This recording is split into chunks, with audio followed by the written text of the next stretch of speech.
Okay, sige, start na tayo kasi masyado mainit na. Pag-iinayaan naman sa tayo para sa ating prayer na pangungunahin ni Carlitz.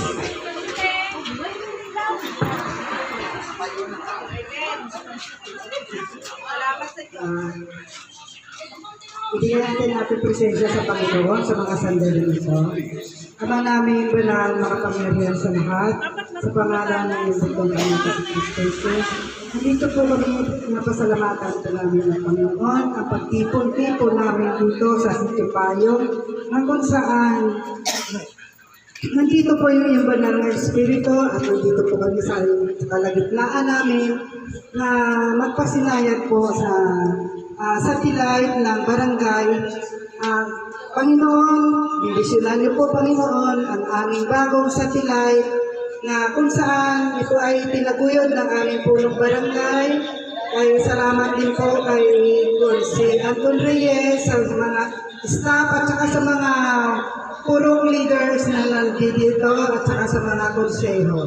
Maraming salamat po Panginoon. Naway tumagal po ang aming satellite na ito at bigyan po ng kapayapaan ang aming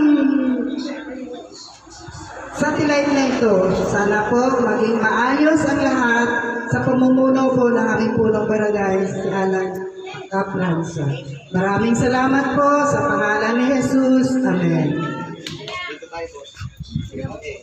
Alright, yan, good day. Yan, so ribbon cutting na tayo para sa ating first barangay satellite in Area 3, Sitio Payong. Asa yung mga puro leaders? Puro kami ang picture. Nasaan na si Ate Melissa? Nasaan ni Puro? Si Placer. Yan. Si isang lang Puro. Puro Manny. Wala kang presidente. Dito ka. Dito ka. Ayan. Association mo nga. Ayan, dito. Alright, so yan. Alright, so